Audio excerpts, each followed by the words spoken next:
नमस्कार प्यारे विद्यार्थियों, मैं आपका विषय शिक्षक Jeevraj Sahu DAV MOIL public school Hindi कक्षा में आपका स्वागत करता हूं। आज मैं आपकी कक्षा 10वीं में हिंदी के संचयन पाठ्य पुस्तक से पाठ 1 हरिहर काका के छठे भाग पढ़ाने जा रहा हूं। आइए एक सुंदर विचार के साथ आज की कक्षा प्रारंभ करते हैं। संस्कृत का एक श्लोक है, अलसस्य कुतो विद्या अविद्यस्य कुतो धनम अधनस्य कुतो मित्रम अमित्रस्य कुतो सुखम। अर्थात जो आलस करते हैं उन्हें विद्या नहीं मिलती, जिनके पास विद्या नहीं होती वो धन नहीं कमा सकता, जो निर्धन है उनके मित्र नहीं होते और मित्र के बिना सुख की प्राप्ति नहीं होती। मेरे प्यारे बच्चों, आपको आलस्यता छोड़कर विद्या ग्रहण करनी चाहिए, तभी तो आप धन कमा सकते हैं और एक अच्छे मित्र बना सकते हैं। समाज आपका सम्मान करेंगे आपके पास यदि ज्ञान हो, विद्या हो, और समाज में आप सुख की प्राप्ति करेंगे।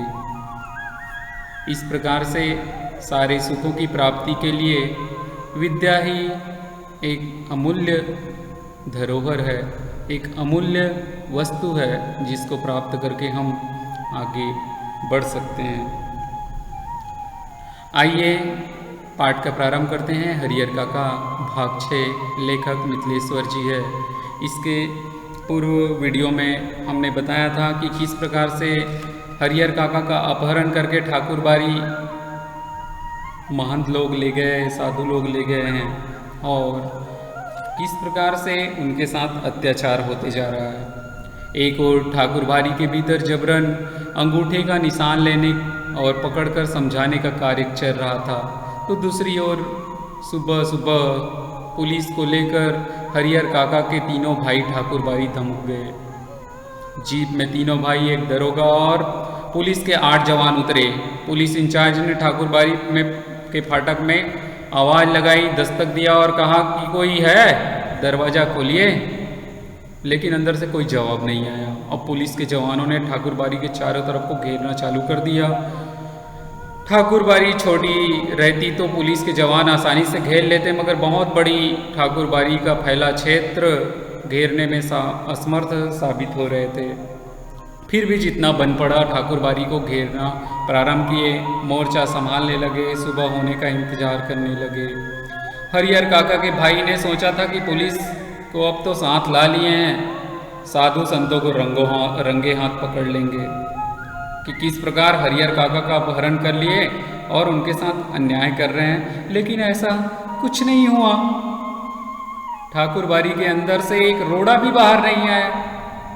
शायद पुलिस को आते हुए उन्होंने देख लिया होगा, इस कारण से वो फरार हो गए, भाग गए। सारी मेहनत पे पानी फिर गया हरिहर काका के भाइयों की। सुबह होने में अब कुछ ही देर थी, इसलिए पुलिस इंचार्ज रह रहकर ठाकुर बारी का फाटक खोलने के लिए और साधु संतों को पुलिस के सामने आत्मसमर्पण करने के लिए बार बार आवाज़ लगा रहे थे कि हमारे सामने आत्मसमर्पण कर दो, नहीं तो हम गोली चला देंगे। चारों तरफ से आपको घेर लिया गया है, ऐसे आवाज़ पुलिस इंचार्ज बार बार लगा रहे थे। साथ ही पुलिस वर्ग की ओर से बार बार हवाई फायर भी किए जा रहे थे, लेकिन ठाकुर बारी की ओर से कोई जवाब ही नहीं आया। सुबह तड़के एक वृद्ध साधु बाहर निकला, फाटक खोला। लग रहा था कि उस साधु की उम्र 80 साल से अधिक की है। लाठी के सहारे कांपते हुए बेचारा खड़ा था। पुलिस इंचार्ज ने उस साधु से पूछा कि हरिहर काका और ठाकुर बारी के महंत कहाँ है, बताओ। लेकिन उसने कुछ भी बताने से इनकार कर दिया। पुलिस इंचार्ज ने कई बार उनसे पूछा, डांट भी लगाई, धमकियां दी, लेकिन हर बार एक ही वाक्य कहता रहा, मुझे नहीं मालूम कि वो कहाँ है। न हरिहर काका, न महंत पुजारी और न कोई साधु।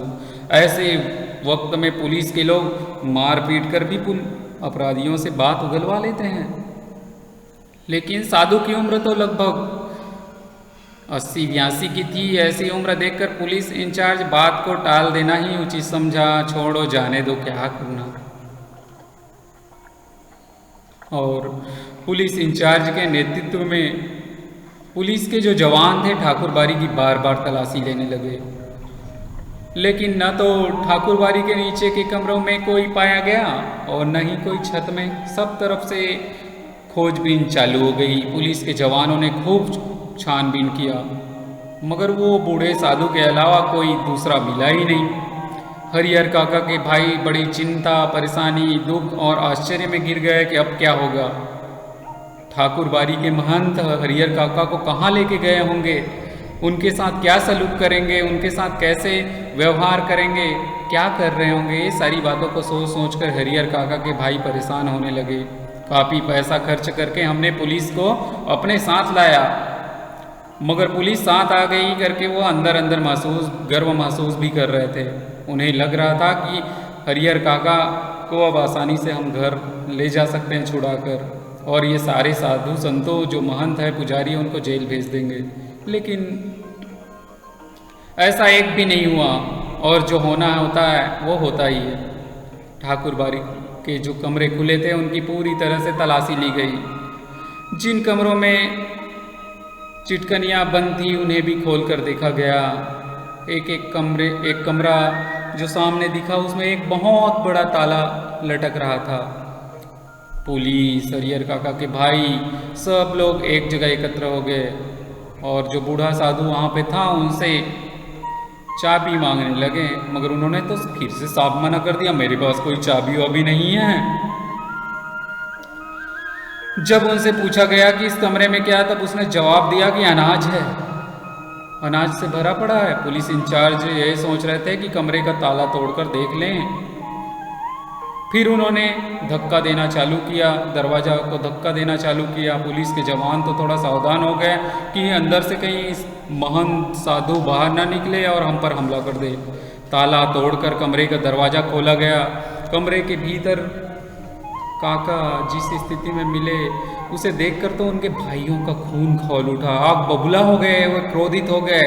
बेचारा हरिहर काका मुंह बंधा हुआ, व्याकुल, परेशान, भूख से आहत, मार से आहत। उस वक्त अगर महंत पुजारी होते तो नौजवान साधु उन्हें नजर आते, अन्य नौजवान और साधु उन्हें नजर आते तो वे जीते जी उन्हें नहीं छोड़ते। ऐसे क्रोधित होने लगे हरिहर काका के भाई। जैसा कि आपको चित्र में दिख रहा है बच्चों, कि पुलिस ने जब दरवाज़ा तोड़ा, हरिहर काका इतने हताहत हो गए थे, बुरी स्थिति में थे, उनके साथ मारपीट कर जबरदस्ती की गई थी। हरिहर काका के हाथ और पांव तो बांध दिए गए थे, बेचारे के मुंह में पूरा कपड़ा ठूस ठूस कर बांध दिया गया था। वो भी कितना, 15 बीघा जमीन के लिए उनसे जबरदस्ती करते हुए। हरिहर काका जमीन पर बेचारे लुढ़कते हुए दरवाजे तक आए और पैर से दरवाजे पर धक्का लगाया।